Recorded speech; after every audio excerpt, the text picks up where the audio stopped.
Olá, meus queridos amigos, minhas queridas amigas.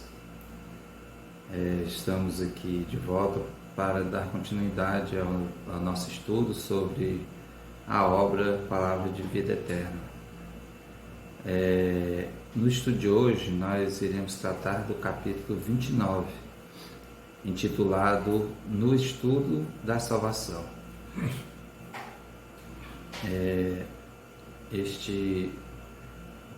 Este capítulo, Emmanuel está interpretando a partir de uma passagem que está em Atos dos Apóstolos, capítulo 2, versículo 47, que nos diz o seguinte: E todos os dias acrescentava o Senhor à igreja aqueles que se encontravam em salvação.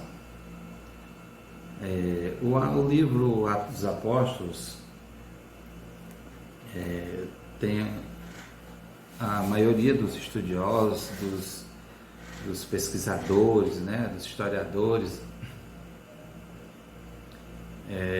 afirmam que este livro também foi escrito por Lucas, após a conclusão do Evangelho escrito por ele, o terceiro Evangelho, e que Lucas, após isso, após a conclusão do Evangelho, por uma solicitação de Paulo, que o fez também, na verdade, o próprio Evangelho de Lucas foi já uma solicitação de Paulo, e que após a conclusão deste, Paulo solicitou que ele também fizesse um relato dos Atos dos Apóstolos, para que isso também ficasse para a posteridade, para que a humanidade tivesse uma compreensão melhor de todo, ou parte de todo é impossível, mas de parte do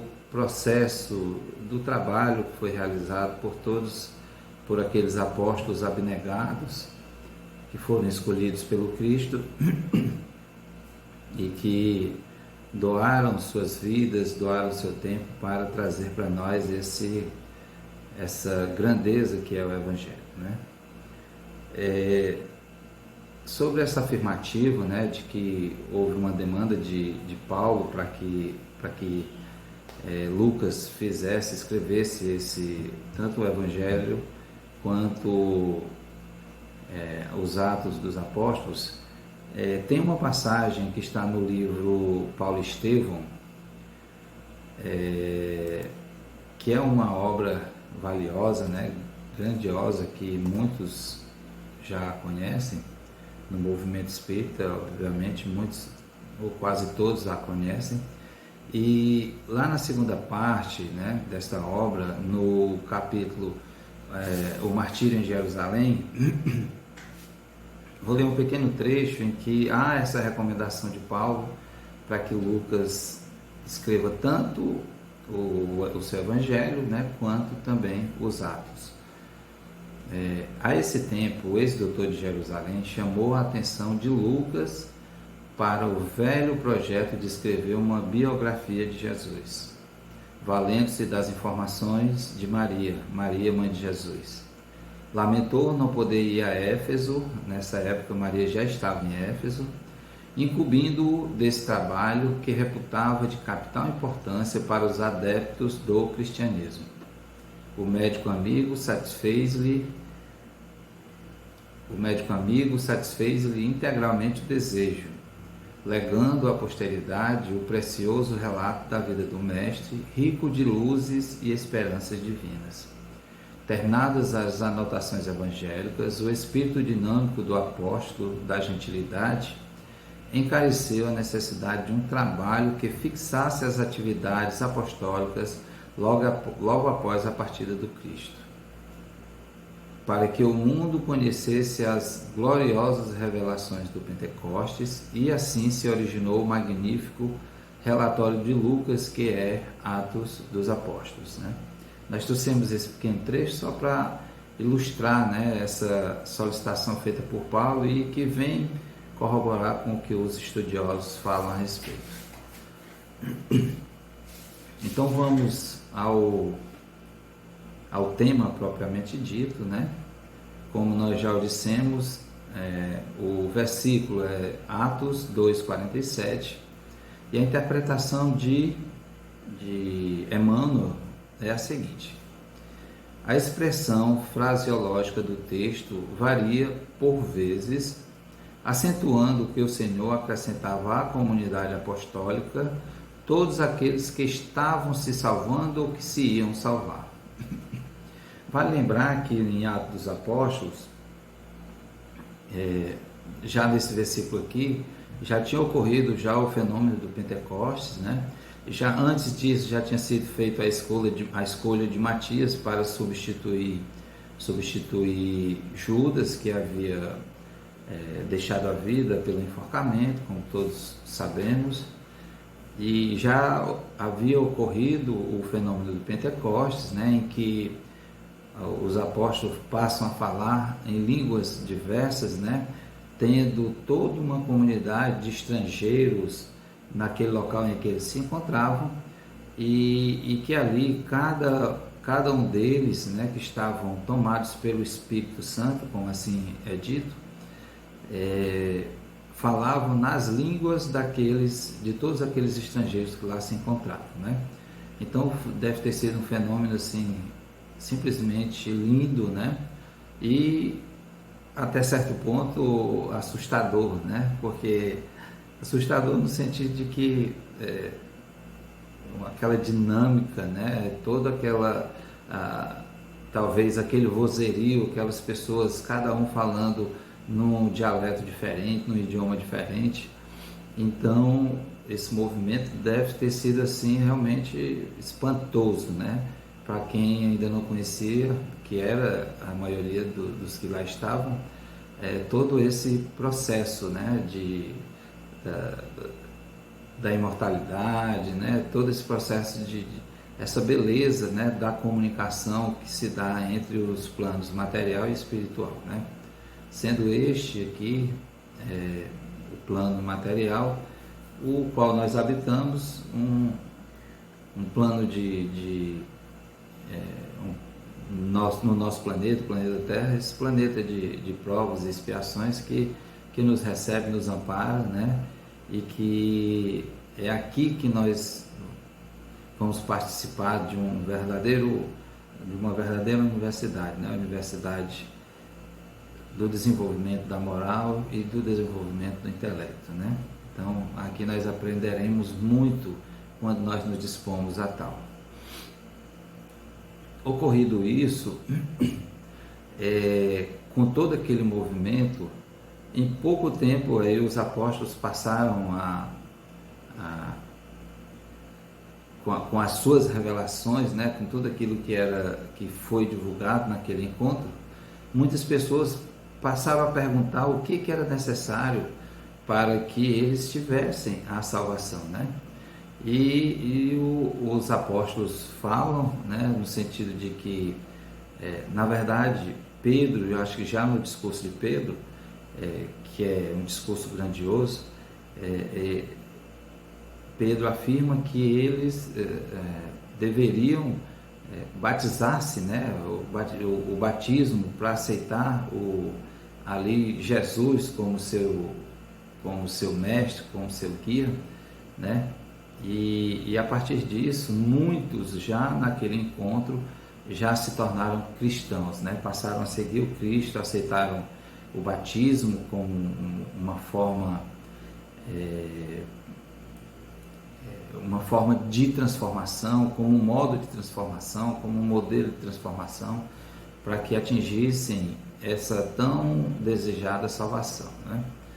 E isso se fortalece ainda mais quando Paulo, melhor dizendo, quando Pedro vai ao templo, né, e vai discursar, e na entrada ele faz a cura, ele e João, eles fazem a cura de um coxo, né, já com seus 40 anos de idade, segundo relata o texto, e aí aquilo é assombroso, né? Aquele homem deficiente de repente estava ali normal, com todos os seus membros em normalidade, e quando soube que tinha se dado pela ação dos apóstolos, né, aquilo foi assustador para os senhores lá, os juízes, né, na verdade, porque eles também se davam com os juízes, os fariseus, os saduceus, né, os senhores do sinédrio. E isso foi no nordestino bem nosso, né? Foi um rebuliço grande, né? Então, a partir daquilo, os apóstolos passaram a ser, né, perseguidos ainda mais, né? Porque passaram a realizar prodígios e sempre dirigindo que aquela ação não era deles, mas sim uma ação de Deus, né? Via o Mestre Jesus, via o Cristo. Então vamos à frente. A expressão fraseológica do texto varia por vezes, acentuando que o Senhor acrescentava à comunidade apostólica todos aqueles que estavam se salvando ou que se iam salvar. Ou seja, aqueles que tinham aceito o Cristo e tinham compreendido qual era a ação que eles deveriam realizar para que essa salvação chegasse até eles. É tanto que muitos que tinham posses, vendiam suas posses, dividiam com aqueles outros de forma igualitária, né, de forma justa, melhor dizendo, com aqueles mais necessitados. Eles já começaram a agir nesse caminho, né? Então, o texto fala que em pouco tempo 3.000 já estavam, né, batizados, já tinham aceito essa transformação, ou melhor dizendo, essa busca pela transformação, e já tinham aceito Cristo, né, os ensinamentos que ali tinham sido apresentados, e em pouco tempo 3.000 já tinham passado, né, para o lado, se tornado cristãos. De qualquer modo, porém, a notícia serve de base a importante estudo da salvação. Vamos ver o que Emmanuel nos traz aqui, né? Muita gente acredita que salvar-se será livrar-se de todos os riscos na conquista da suprema tranquilidade. Entretanto, vemos o Cristo apartando as almas em processo de salvação para testemunho incessante no sacrifício. E aí a gente tem o exemplo dos primeiros cristãos que iam aos círculos romanos cantando numa alegria, né? Assim, numa certeza, numa fé inabalável que assustavam a todos aqueles que assistiam àquilo, né? Muitos daqueles que foram acrescentados ao serviço da igreja nascente conheceram aflição e martírio, lapidação e morte. Então, desses 3.000 que já, de repente, já se juntaram, né? E depois, com pouco tempo, passou para ser 5.000, né? E isso foi só crescendo e crescendo e crescendo. Houve uma perseguição enorme, né, por parte do Império Romano, né, e tudo isso capitaneado pelos fariseus ali, boa parte disso foi planejado por Anás e Caifás, né, como nós sabemos, e esses foram, na verdade, os grandes responsáveis, ou talvez os iniciadores de tudo o que ocorreu com a morte do nosso Mestre.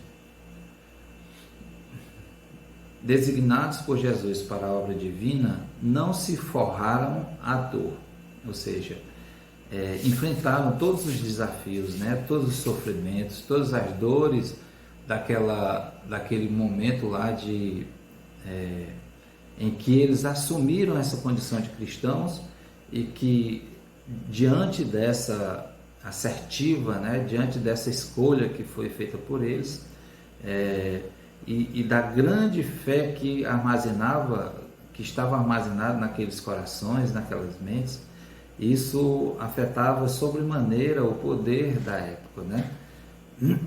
É claro que você lutar contra um império como o Império Romano, associado àqueles judeus que desejavam, não aceitavam Cristo como Salvador, então se tornava uma tarefa árdua, uma tarefa bastante difícil, né? E esses homens e mulheres foram verdadeiros heróis que levaram, né,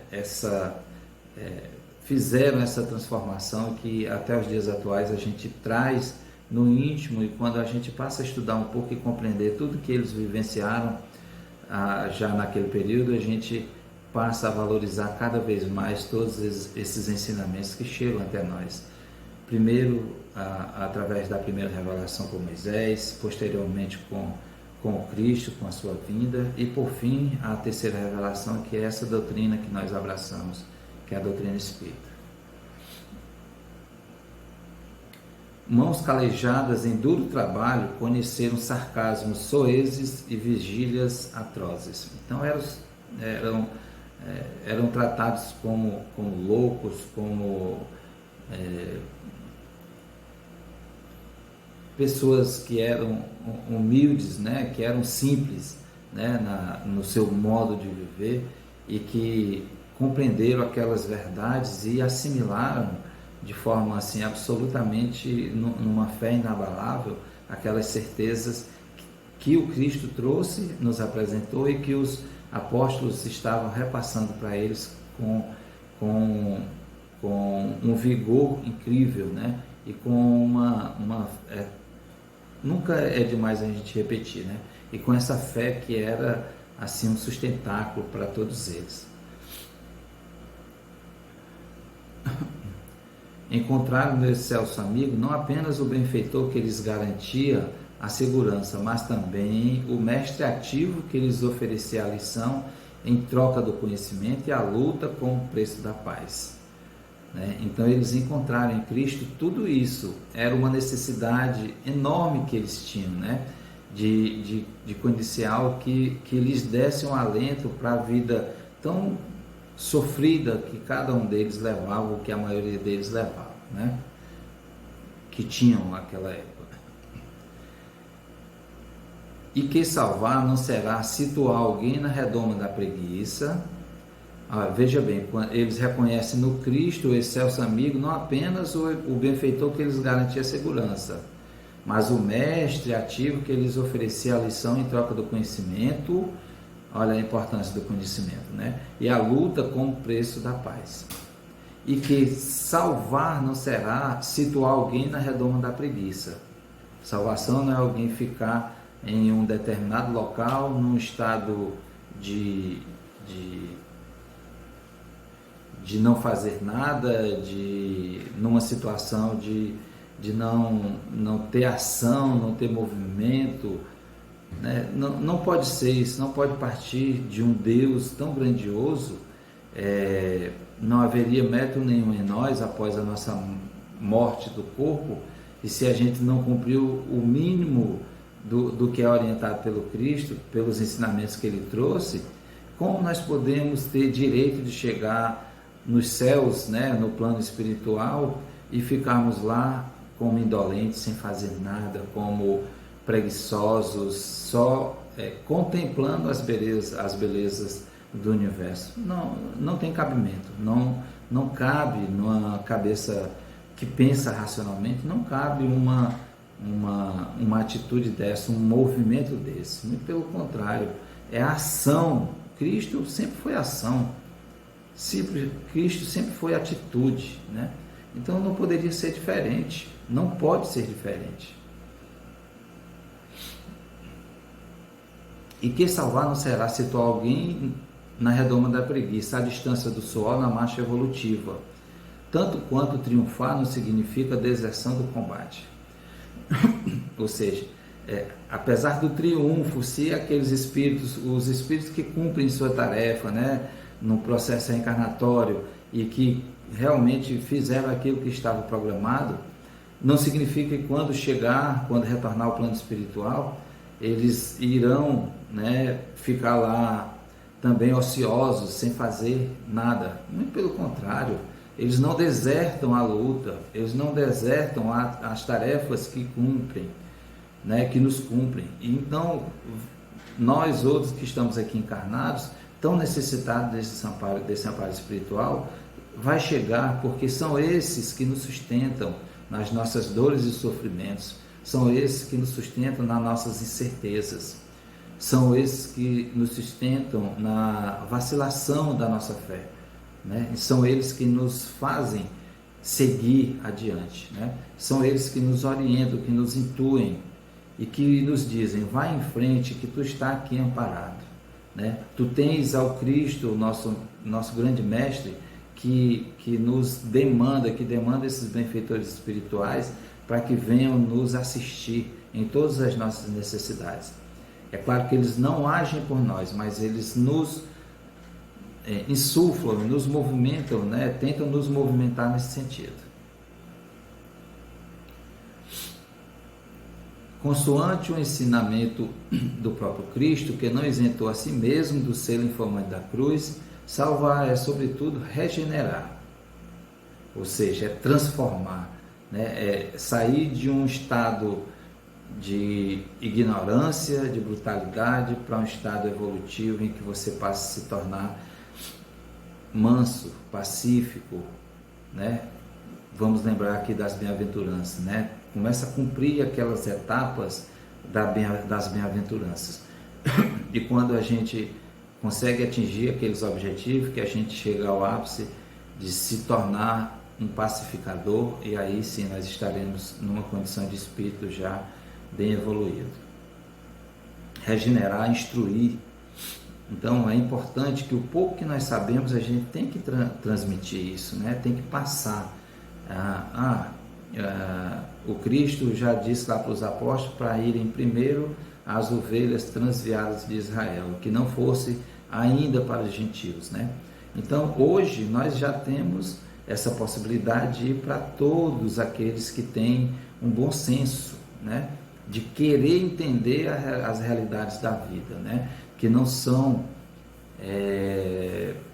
simplesmente ignoram a situação por ignorar, porque não querem saber de nada, enfim, tem esses, e como os tem ainda, né? Mas já tem aqueles outros que buscam informações, que querem se inteirar de como tudo ocorre e querem aprender de forma mais pura todo esse ensinamento de Jesus. Instruir, educar e aperfeiçoar, né? Então é todo um processo, né? Vejamos, regenerar, instruir, educar, aperfeiçoar, né? Quando a gente chegar nesse momento do aperfeiçoamento daquilo que nós já temos de virtude, a gente está ascendendo esse plano, né? Esses planos maiores. Para onde? Para a vida eterna. Para a vida eterna. Mas e essa vida eterna? Esse significado da vida eterna? Voltamos mais uma vez a tocar no assunto. Significa que a gente vai ficar em ambientes de regozijo único e exclusivamente? Em ambientes de festejos único e exclusivamente? Não, muito pelo contrário. À medida que o Espírito, vamos repetir de novo, alcança certas conquistas, né, morais e intelectuais, ele já tem a compreensão de que ele deve ajudar mais e mais e mais e mais, né? E aí a gente lembra aqui também em o Evangelho segundo o Espiritismo, lá no capítulo 15, fora da caridade não há salvação, tratando mais uma vez do tema salvação, né? Então, quando nós afirmamos que aqueles primeiros homens e mulheres que aceitaram o Cristo como seu Salvador, né, eles se desfizeram de bens materiais que possuíam e começaram a distribuir entre os mais necessitados. Já um ato de caridade que eles estavam realizando, caridade moral, caridade material naquele momento, né? Mas já era um desprendimento, o começo de um desprendimento das condições materiais. E aí a gente tem aqui no capítulo 15 do Evangelho segundo o Espiritismo, que no item o de que precisa o Espírito para ser salvo, né? E tem inclusive a parábola do bom samaritano. E aí nós vamos fazer a leitura aqui bem rapidinho, só de um pequeno trecho, que diz o seguinte, abre aspas: Vinde, benditos de meu Pai, tomai posse do reino que vos foi preparado desde o princípio do mundo. Porquanto tive fome, me deste de comer, tive sede, me deste de beber, careci de teto e me hospedastes, estive nu e me vestistes, achei-me doente e me visitastes, estive preso e me fostes ver. E aí os justos perguntam, né, ao Senhor, mas quando que nós fizemos tudo isso para você, né? Quando nós o visitamos, quando nós cuidamos, quando nós te demos teto? E aí ele vai dizer: quando fizestes tudo isso a um desses mais pequenos de meus irmãos, foi a mim mesmo que o fizestes. Então, eis o segredo da salvação, que é a bandeira da nossa doutrina, que é a bandeira do Espiritismo. Fora da caridade não há salvação. Não há outro caminho, né, que não seja a prática da caridade em sua plenitude. E um dia nós chegaremos a esse plano, né, a essa condição de espíritos que temos condições de praticar a caridade na sua mais ampla acepção. Então, meus irmãos, era isso que nós tínhamos para trazer na lição de hoje. Que todos, espero que todos estejam bem, à medida que vocês forem assistindo esse vídeo, que vocês façam seus comentários, compartilhem com alguns amigos, para que essa mensagem possa ir a cada um deles, né? E o objetivo é esse, é disseminar a mensagem do nosso Mestre, nada mais que isso. Que Deus nos abençoe a todos.